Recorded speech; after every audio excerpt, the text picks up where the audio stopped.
up on this patio in the steps is where they had the ceremony, and they had all the people out here, and they had the newspapers. Danny was here. Danny took pictures of it.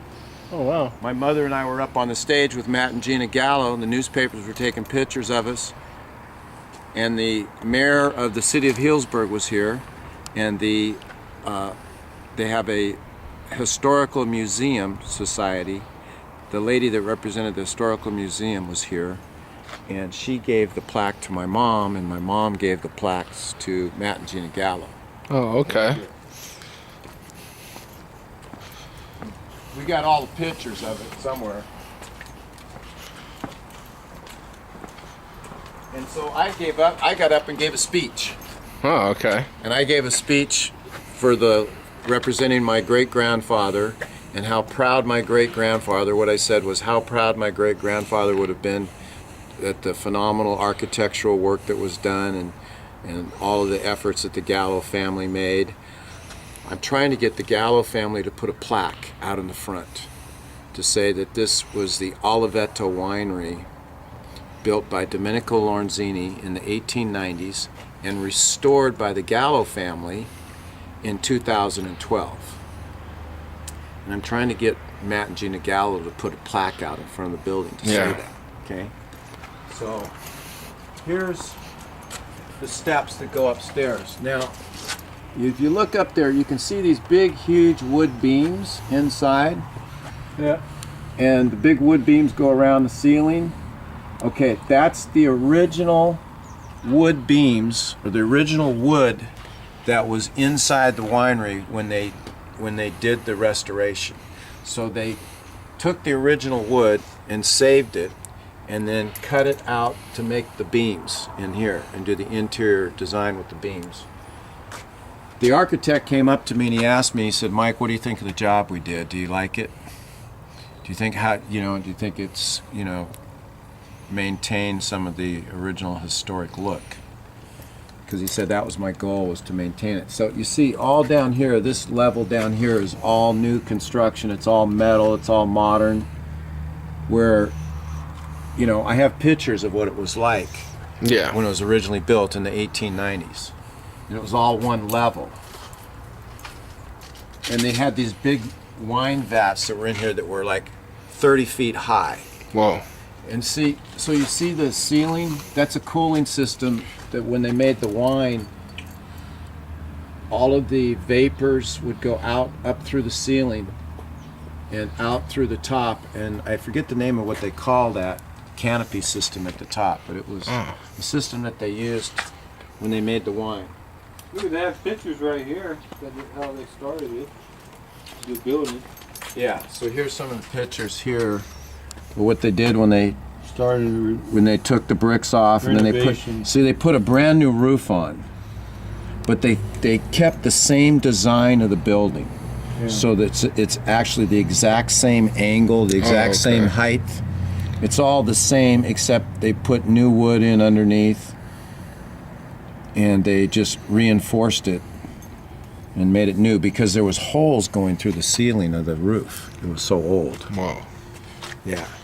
Now, you see the railroad tracks in the back? Yeah. Okay, so my great-grandfather had the railroad come through here.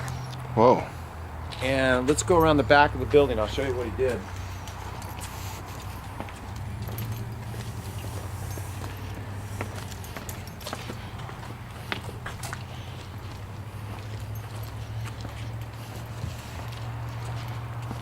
See how they put a new foundation in? Mm-hmm.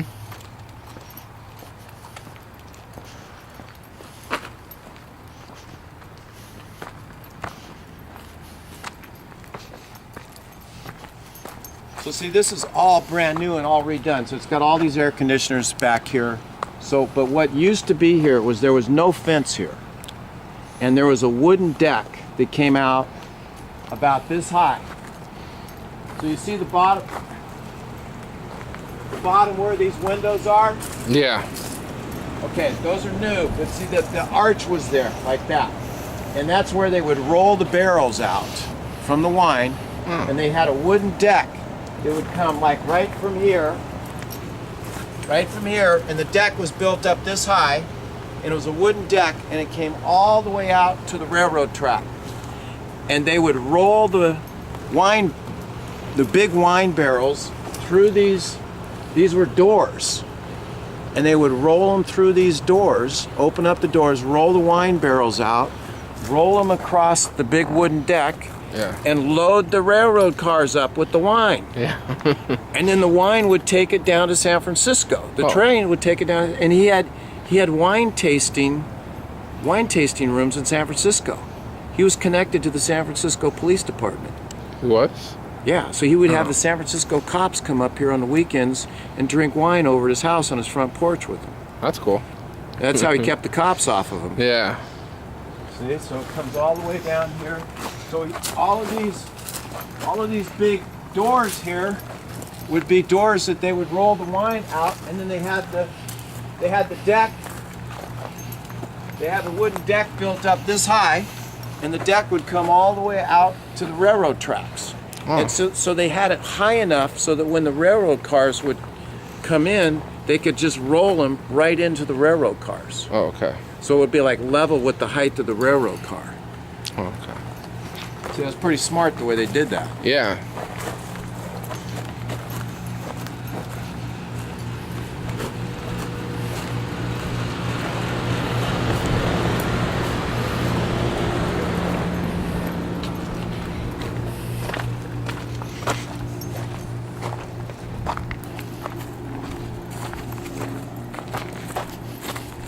So here's the other side of the building.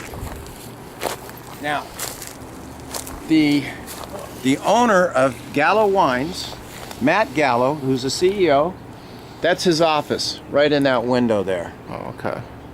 He operates his business around the world from that office. Whoa. Now, this company is so huge. When I was here in 2012 and they had the party, the grand opening party for this place, I met several of the women that worked for him. And one of the women that I worked for him was what he was called one of their connoisseurs, connoisseur guides.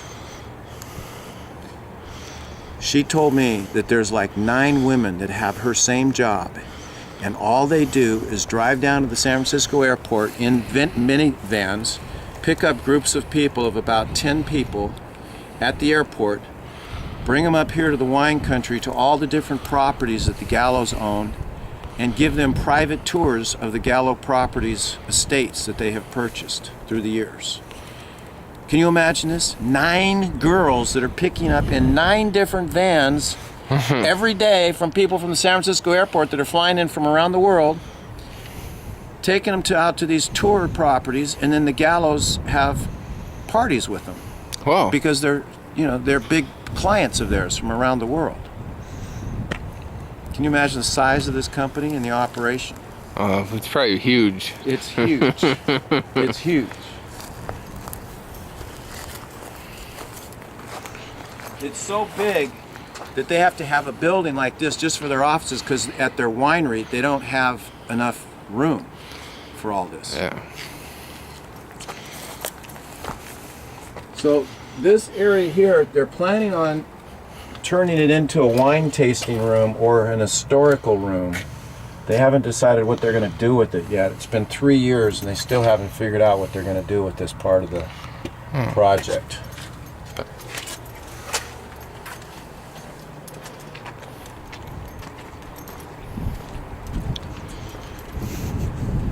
So this is another stairway that goes up to their offices. So you can kind of look up there and you can see the wood beams again. Yeah. Kind of hard with the sun, but anyhow, that's where their offices are upstairs. Now, right over those trees right over there, you guys, is one of the most successful wineries in the history of Sonoma County. Oh. And the guy that owns that, the family that's owned that, were best friends with my great-grandfather and his family. Oh, okay. And they are one of the most successful people, wine people in the area. And if you want to get a bottle of wine in a history You should get one of theirs because they are fabulous. Oh, okay. Famous. I'm trying to remember their name right now. We'd have to drive over there. Yeah. But they put on big parties over there all the time for Oh. the big wine industry here. Now, my great-grandfather's home that was built is right over here. I'll show it to you. But all of these homes right here, they were not here. This was all vineyards around here. Whoa. And all of this was vineyards all the way up to Hillsburg Avenue to the road. This was vineyards over here. So the first winery that he built about 10 years before he built this one, and it was built over in that corner of the property. Oh, okay. But he tore it down because it wasn't big enough. Because his business got so big, he tore it down and he built this one 10 years later. And what Matt Gallo said was when he did the grand opening ceremony, he said Domenico Lorenzini was one of the smart Italians. He goes, just like a smart Italian, he goes, he built his house across the street up on a hill so he could look from his front porch and watch his men work all day and see if they were working. Whoa. That's what Matt Gallo said about my great-grandfather. Yeah. They love their wine. Yep. So I'll take you over there. So anyhow, all of these trees and stuff was not here, so he could see from his house, just right across the street, he could see the winery. Yeah. And then his workers on every Friday would walk over to his house, and on the side of his house they would line up, and he had an office on the side of the house, and he would give them their paychecks. And we have pictures of that. Oh, okay. So now I'll go over and show you the house. I can't get you. I should have called